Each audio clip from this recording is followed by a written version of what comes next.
All right, everybody, we're going to go ahead and get started. Good afternoon. Thank you for joining us here today for our third installment of Arbor Talks. We are excited to end this year and have you in attendance today. A couple housekeeping things for anybody who's not familiar with Teams, but we're going to go ahead and ask that everybody mutes. This just has a way, it's a great way for us to have a seamless meeting so that we can avoid those background noises that might occur in your homes. The other thing I'd like you to be familiar with is the raise your hand icon. Since this meeting, we are hoping to have a lot of discussion. This lets me know who would like to speak and in what turn. So get familiar with that. It's a little icon here at the top if you're on a computer, and it looks like my hand.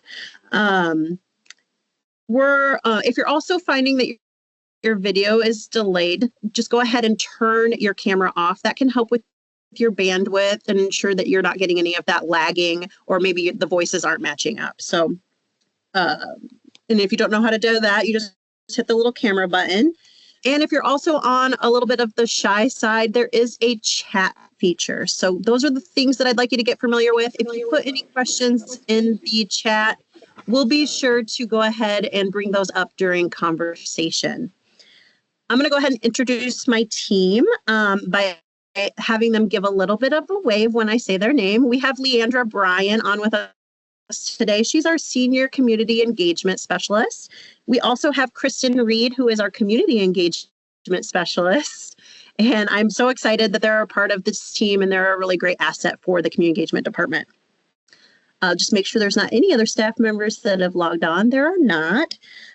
Just also a reminder that this video is being recorded so that we can upload it to YouTube. If you didn't know that, we do have the 2 previous Arbor Talks up on YouTube so that you can enjoy or engage with those at your leisure, or go back and check them if there was something that you wanted to make note of and just remind yourself. You can go back and watch them. So we'll be uploading this one as well to YouTube here in the coming week or so. And that's it for me. I'm going to go ahead and pass it over to Leandra to get us started on our topics. Welcome, everyone, to a special segment of Arbor Talks, where we're going to shine a spotlight on all of you guys and some incredible projects and accomplishments you have completed this year. There has definitely been innovative initiatives to impactful projects that have been completed in 2024 for a year of growth, resilience, and inspiration. Now, instead of listening to us talk this whole time, we're going to turn it over to you guys for whoever would like to share about some great projects that have been completed. I know there is one on here that if he doesn't, I'm going to call on him anyways about a scholarship opportunity with a golf outing. So we will open the floor to whoever would like to talk. And we will go with Elise. Well, just wanted to let you know that this Sunday we did our Santa event, and it was like awesome. We had 150 kids this year, and we gave presents and all that, and Santa came over, and Mrs. Santa was there too. And we have like cookies and snacks, and we get pizza for them and drinks. So it was a really good event. So every year is like better and better and better, and more people. And of course, we had the motorcycle escorting Santa to the back of the area where we were. So the kids were really excited. So we had a really good day. How many years have you been doing that event, Ivelisse?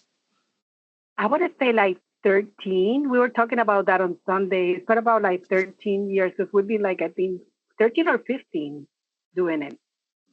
So, and we started like with 40 kids the first time, the first couple of years. And this year you had 150, so that's a lot of growth. 150. Mm-hmm. That's great. Yeah. Yeah. Few of them didn't come, but we have on the list 100. We purchased 150 presents, and we had a lot of support from the community and stuff like that. So we got a lot of people donating. It was really good. So you mentioned that you are reaching out to sponsors, maybe, if that's the right word, and getting that community involvement to come alongside the Arbor and assist you with that project. Is that what I'm hearing? What was that again? Are you reaching out to like community groups to get those contributions to the event so Yeah. that you can make Yeah. it more And there's successful? people that, yeah, we just put it on our Facebook, Vivian put it on the Facebook page, and people just like, oh, I just want to give you 20. I want to sponsor the kid. I want to sponsor 2, 3 kids. So that's how we get some of the sponsorship. So we just put on the Facebook page, and people just call Vivian or send her money or something.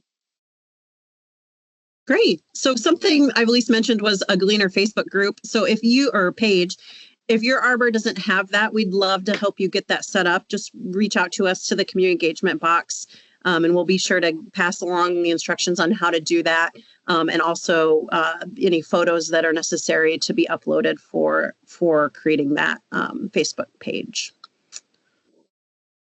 Well, thank you for sharing, Ivelisse. Is there anybody else that would like to talk about a successful event that they've had this year? Well, I'm terrible on these. Can you hear me? Okay, so obviously Leandra called us out, and I'm the one that I'm assuming she was referencing to the scholarships from the golf outing. Myself, I like to golf a lot, and I play in a lot of outings. Nobody else in our group has anything to do with anything golf, which was a little daunting on the onset for them, but I assured them all you have to do is just check people in, do names, and they ended up having a great time with it. Everybody had a great time with it. It was our first one. We were able to get about 80 people in there playing. The great thing is that we were doing some prizes, some cash prizes.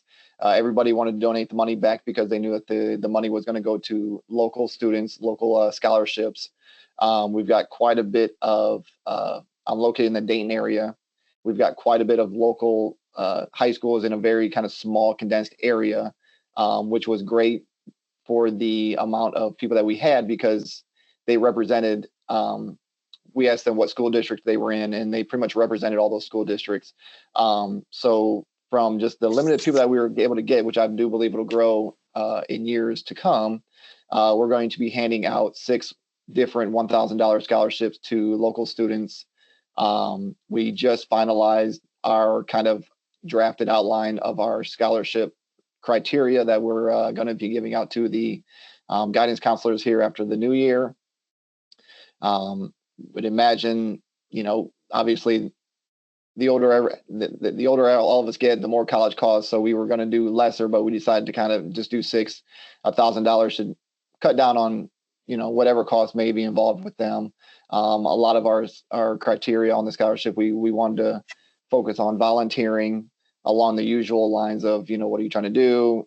What are your grades, extracurriculars, such like that. We wanted to kind of focus on the volunteering part because obviously that's kind of what we're doing out here. We're trying to help the community, and we'd like to see young people already involved in that. So it was a very, I would call it a very successful first venture into that. It's something I enjoyed doing. It was fun. Everybody involved had a great time within, like I said, the ones that did win kind of the small monetary prizes that we gave out. They were glad to just donate back because they thought it was a good thing that we were doing. And excuse me, and then all of them were like, yes, just let us know when it happens next year. We'd be glad to come, and we'll be glad to kind of basically refer other people to do it as well. They thought it was a really good thing. I was glad to hear that it seemed to be run pretty well. I've played in enough, but never kind of fully handled one myself. But to give away 6 scholarships at $1,000 apiece was very well received. And the goal is next year to have the recipients of those come back and volunteer for that to show, hey, not just we gave them to these people, but hey, these are the actual people that they received it. And I think seeing is kind of more believing, and it'll just kind of raise awareness of kind of who we are in the community and to just kind of keep growing again. Hopefully the more it grows, the more money we can give, and everybody enjoys that then. So that was one of our bigger ones, but yeah, so it was enjoyable. So since you called me out, Leandra, I had to explain it. Thank you. I appreciate it. No problem. I have a quick follow-up question, just because a lot of these talks, people like to hear what worked and what didn't. Do you have a success on how you advertised this? Was it just word of mouth? Did you use a mailing? Kind of Okay, talk about how you got people engaged with your event. So the biggest thing for me is playing in a lot of these. The price point for a lot of scholarship outings are over $100, and in that you're going to limit a lot of people that are going to play in those. It's just $100 is $100. So we limited the cost of it. We did $60, which we'll probably do 70 next year. So my thought process was, one, it's our first year. It's kind of tough to get these things off the ground. I've played in enough of them to where let's lower the price point. Let's make it accessible to more people, and then in the advertising for it, we did a Facebook thing. We've got our own Facebook page. We're not that big. We're still relatively new. But what I did was I just did a simple flyer. I went, I Googled golf scramble flyers, found a template I liked, was able to edit it with our simple information on it. And really, I just went around to golf courses during the weekday early evenings, as most golf courses have golf leagues. So you have a lot of people there. And I just put them on cars, and I simply would see people in the parking lot, and I said, "Hey, we're doing this golf outing. It's this is the price. I did it at a course that was nice enough that people knew it and liked to play it, but not overly expensive, so that it could keep the cost down." And people really, the price point was, I think, what brought a lot of people in that would normally turn some people off, because a lot of people just want to do those. It's a fun thing if it's in the budget. And obviously, if you know golf, it can get expensive at times. And I'm a very budget golfer. So I kind of understand the thought process on what a lot of people think of. And, we gave away, good food. We didn't, the no alcohol. We just did, water and sodas and sports beverages to kind of keep the cost down. We did burgers and hot dogs, which kept the cost down immensely. And people are happy with those things. And they kind of, we included that in our flyer. But the biggest part of advertisement was just, one day a week, just go out and just put flyers on cars, and it seemed to work. So that's kind of what I'm going to do. I'm going to feed off of the people that, because obviously we do a sign-in sheet. Everybody has to do the picture release sign-in sheet. So I've got everybody's information that was in it last year. We look to follow up with those to hopefully get those in the fold again, and then just build on new people with the continued kind of ways of advertising that we did last year. So kind of how that went. Great. It's been a long time since I've had something put on my car, but that's a great. Yeah. And people kind of have that opportunity to just make that choice to join in. It's not an awkward conversation. So, a lot of people are hesitant to ask for people to join. So this is a great way to kind of get people involved without having to make those face-to-face connections that some people are a little worried about doing. Just real quick, I had a question.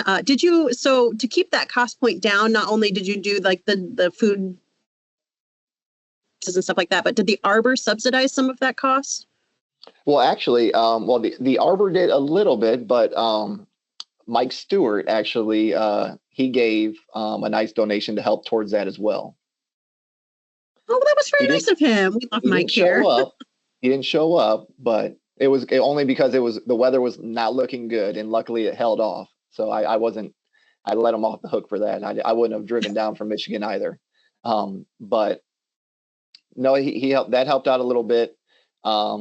But yeah, it was, we went to Sam's Club for, pretty much everything. And, I look at a lot of the outings I do in the way that they do the food. And it's just, for the most part, guys are there where it's a Saturday afternoon. Let's have a barbecue with hot dogs and burgers and nothing fancy, but it was good and people enjoyed it. And that's kind of, and unless I get somebody that says, "Hey, we'll donate a catering for you," that's what I plan on continuing to do. It's an all-American scramble, I guess. Burgers and dogs. Great. Well, thank you for sharing that, Mac. Just really quick, I just want to let you know, I have Elise's with Gulf Coast Arbor in Florida, and Mac is with Miami Valley in Ohio, just in case anybody wasn't aware of that, so that maybe you can start getting some faces and recognizing who might be in your state or your area. We did have a couple new people join in. Really, this is just an Arbor in review. We're asking for you guys to take an opportunity to speak up and give an example of an event that you felt like was really great this year so that other Arbors can get some information and maybe glean some new ideas or some processes that might be helpful for them. So I am asking that you use your raise hand icon if you have that available to you so that we know who to call on. Or if you're dialing in, go ahead and unmute and just speak up and we'll go from there. Luke Russell with Floyd Arbor here in Michigan would like to speak. Go ahead, Luke. Good afternoon, everyone. I just wanted to let you know the last couple of years, our Arbor has been holding a CPR certification training, and we opened it up to the community, and we brought in a gentleman who teaches the class. I think it's through the Red Cross is who he's authorized through or something, and it has been very, very well received. We decided to take this and make this an annual event. We actually bought the little Annies, they're called, so like the little dummies, and then what we do is we loan those to the Boy Scouts throughout the year because they use them, and then we obviously get them back from the Boy Scouts to do our CPR class every year. And it's been a wonderful program, not only for impact to the community, but also to help raise awareness of Gleaner, and it gets some really good press out there. Now, we do open it up to the public, so we advertise it like in the local paper, and then we use a Facebook, we have a Facebook page, and then we kind of push it out there, and then the local members kind of post on theirs. And I think he has a maximum capacity, I want to say it's like 40 to 50 people, I think, is what he can train at a time or something. And the 1 year, we actually had to do 2 classes because we got so many people to sign up. And one time we had it at a church where they let us use their facility for free. The last 2 years, we've used an American Legion, and then we used the Moose last year, and they did it for very, very low cost. I think we bought our drinks there, and they let us bring our own food in or something like that. We just cater subs from Firehouse. It ends up being kind of low cost. I mean, we have to pay for I pay for all the people that get certified. We cover the certification. So that's the biggest expense.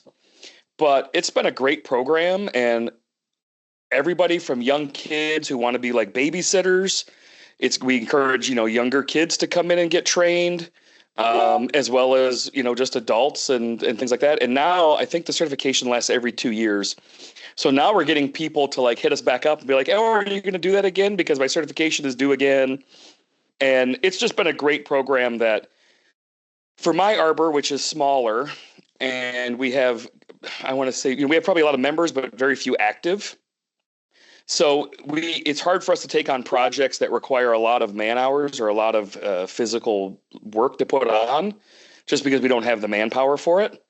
So this event has been great because it allows a smaller group of us to really organize and put on the event and really make a cool impact, but not require a lot of, demanding time and effort from our membership. So if anybody's thinking of doing something like that, it's a pretty neat little program. And we've now just the person that does the CPR. Now we just had him as our CVR recipient this last weekend. We did our CVR meeting, and he was one of our honorees. And so now we're going to get him to become a member, and hopefully we can get him more involved. And so anyway, good little thing that we have going on up here.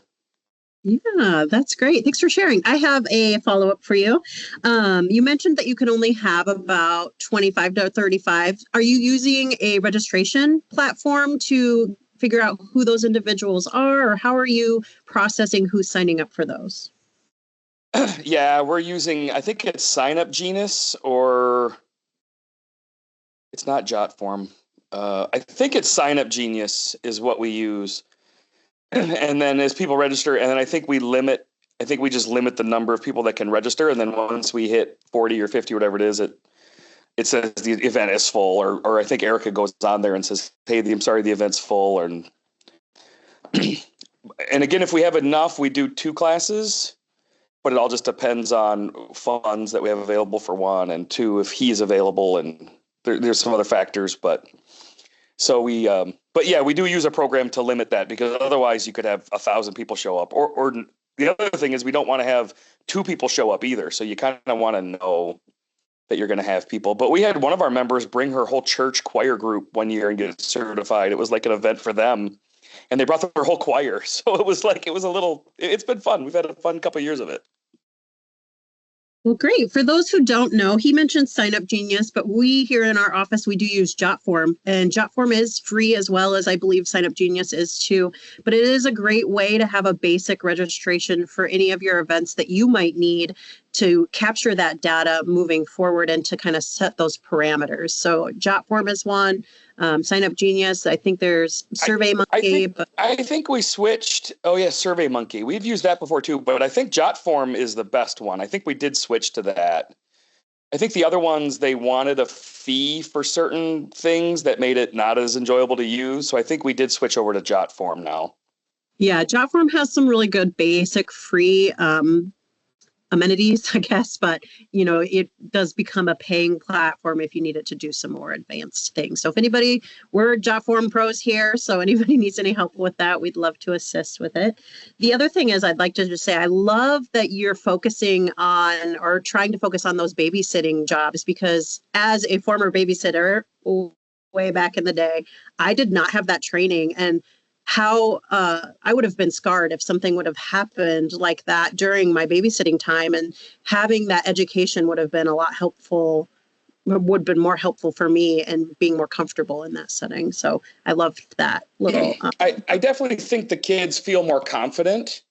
I obviously hope they never need to use information, but I just think they feel maybe more prepared, if there is something that pops up, at least they have some resources to like think about, hey, or even they've had contact now with people that are first responders, because that's what he does. He's a first responder. And so they have some resources of people, if they do have an issue, they can reach out. So yeah, I think it's been really good to help focus on younger kids and getting them educated.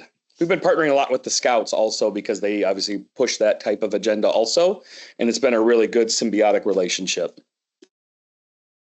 Well, thanks for sharing, Luke. I appreciate that. Do we have anybody else that'd like to share?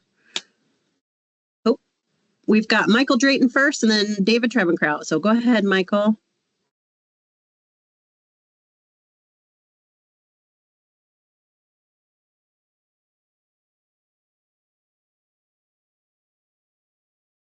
Sorry about that, guys. This question is just a follow-up for Luke. Luke, so what are the ages or the demographics that you're looking for when you do the babysitting? Are we talking about? Can you just give us like a age perimeter? So are we talking about 13 to 18 or young teens up to young adulthood?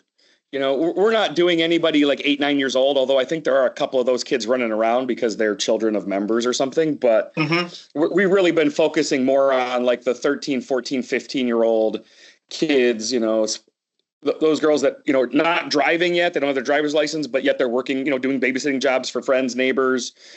And again, it's a good way just to help them get prepared and feel more confident. I think, I don't know if the Red Cross has an age requirement. I think we can do, 9, 10-year-olds. I believe I think it's available for that. I guess I've never asked him, but when we're doing our outreach or whatever, we're targeting young teens. Perfect. Thank you. I forgot to introduce Michael, but Michael Drayton is an agent here with Gleaner, but also we are in the process of getting an Arbor of his started in Georgia. So welcome, Michael, and any of your members here today. We're excited to branch out into Georgia for that new Arbor. Hey, Jessica, real quick. Cecile Bryant is on here, who is a wonderful advocate for the community, and we're happy to have her to help in whatever capacity possible. Retired, and I think ready to help us in this endeavor. Great. Well, welcome, Cecilia. It's great to see you here today, and we're always here to help. So we're going to make sure that this new Arbor moves along smoothly, and we're excited for that. We're going to go ahead and wrap up with David Travenkraut. He's from Bavarian Arbor here in Michigan. And then just a quick little things, and we'll go ahead and send you guys on your way to be cognizant of your time today. So go ahead, David. Thank you. Hello, everyone. I just wanted to review one activity that we've had the last several years is our Arbor has sponsored during National Ice Cream Month in July. We had our local Schwann's, then Yellow, and who it's going to be now, we don't know. But we would have a free ice cream giveaway to all the kids at a local farmer's market. And we would have several hundred that would actually go through. And it was really quite wonderful. This year, we had added a little slant. We got our local Frankenmuth Police Department involved and had them bring one of their vehicles in and opened it up for the kids to run around in, if you will. And we had a child identification day where we provided blank thumb drives. And on that thumb drive was a file from the National Center for Missing and Exploited Children that the parents could they could complete this form, take pictures, and then keep this thumb drive in a safe place that if there anything were to befall their children, they would be able to provide this at a moment's notice to the police. And we had nearly 300 people took advantage of that. It was really a wonderful day, hot day, great day for ice cream, and it worked out really quite well. Well, thank you for sharing, David. Quick little comment follow-up. That's something that as a mother, I don't even think about. So what a great opportunity to remind us that those are things that can happen. We don't like to think about it, but that it's a great way to get that information out there and saved, for those unfortunate cases that might happen. Yeah, just as an aside, we realize that also it's a good tool for the elderly with dementia and Alzheimer's now becoming an issue, that it also, for any caregivers out there, it works well for them too. So, yeah, that's another avenue that I didn't even think about. And we just actually locally had a gentleman wander away and they were unable to find him for a while. So yeah, we had the same situation up here just the last couple of weeks. So it's unfortunate, but it happens. It does. Michael, you had a question?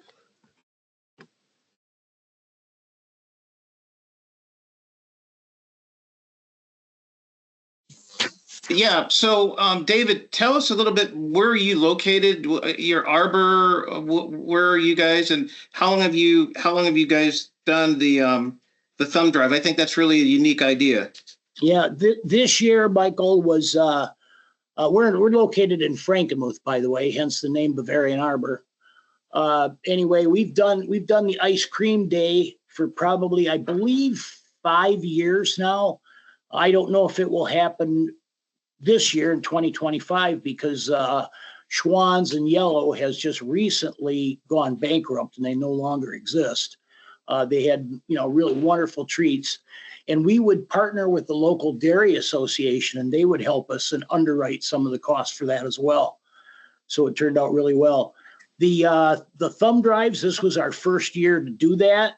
It really, it's kind of a lot of work, but very well rewarding if done right. So, but yeah, hopefully we might be able to do something like that in the future again. You never know. Cost wise, what's the highest or the largest expense with the thumb drive? The thumb drives themselves, I found on Amazon. They had or you could order in lots of 100. I got 512 K, which is more than 2 megabyte, I think is what it was, the size of the thumb drives. And 2 meg will hold a lot of information. But I got them for less than $1 a piece. Okay. So, if you have to look, and they definitely are imported, but we verified that they all worked and they worked well. We didn't have any issues with them. And so we've got by with less than, with the ice cream and everything, less than $500. Oh, wow. Wow. And I'm sorry, I'm in Georgia, so I'm not familiar. Are you in Michigan or where are you? Yes, we are. We're in the thumb area of Michigan. Okay. Yeah, I remember I get it. Yeah. Okay, wow. Very good. Very good. Thank you, guys. These are all great ideas. I did have a question for Mac, though, if I can, Jessica, for a second. So, Mac, when you started this with the golf league, Was it more of a male? Was it more male dominated participation, or what? How was that? It was primarily men. I did know some women that are in different leagues and that got in it. But I think there was only maybe 3 or 4 that played. Okay. But then we accommodate, play separate tees or whatever they wanted, whatever they felt comfortable playing, they could play. But it wasn't. It definitely wasn't a male only event. It was, if you want to pay, you can play. Gotcha. Yeah. So we had some people that they had their sons with them, and I was trying to make it let everybody know any and all are invited, and because it was going towards, it didn't matter where the money came from, it was all going towards the same thing. So, and in speaking with the ladies, because we did separate prizes for, certain things that they won, and they seemed to be happy that they often have said when they played in other ones, they felt the women got overlooked, which I completely understand because it generally is a male dominated event in all the ones that I've played in. Sure. But I assured them that there will be many more prizes the more women or whoever we get. It was so, yeah. So to your question, yes, it was primarily male, but we did have a few females in there, and it was so hopefully we get more in the future. Jessica, one quick question, and this is for Miss Rivera. She started off by telling about the Christmas event, and I know she mentioned that she'd been doing this for like 13 years. But how much work is that? Well, we kind of like played the work on our president and her wife. She usually, we started like with a small list, and then we've been adding mostly like from our church and all that. So she gets the name and the ages, and this year she did something more. She called each parent and find out what the kid probably would like for Christmas. So she purchased specifically the item. So, but she take care of that. They buy all the presents, they wrap them all. Then this year I had to rent like a U-Haul cargo van, because on my van and Cecilia's van we couldn't fit everything. So we fill up the whole thing with just the presents. So we had to take my car separate too to bring like the snacks and all that. So we split like the work. So like our president, she purchased all the presents and she wrapped them. And then I do kind of like the advertising and get all the pizzas, all the snacks and all that. And we have help from different members that come that day. I tell them that they have to come. There's no choice for them. They have to come to help. So everybody came. I mean, I told them to be there by 1:15. So everybody was there by 1:15, and we started setting up tables and put tablecloths and all that. And the pizza came like at 2:30. So we already have like the snacks on the table line up and all that. So everybody had like a little thing to do. And then my husband did like the MC part and all that. And then we start calling kids, and by the number we have the list, and we start calling by those numbers, and then we have all the presents have the kid's number and the name. So that's how we know which go to who. And then when they arrive, we have like Cecilia and her daughter were like registering the kids. So we have one of the Arbor members on the table. Just when parents came, they have to come to our table to register, and we give them like a name tag, like a label with their name and the number on the list. Gotcha. So that's how we know which kid goes with what present. It's a lot of work, but it's fun. Wow. Okay. Thanks, Jessica. Yep, no problem. If there's not anything else, we'll go ahead and have everybody sign off after a quick note. If you haven't filled out the Arbor Talk survey for next year, we are asking that you do that. We want your input. We are taking it into consideration. It seems like there are a decent amount of individuals who want us to kind of change up the times a little bit. So make sure that you fill that out so that your voice is heard and considered.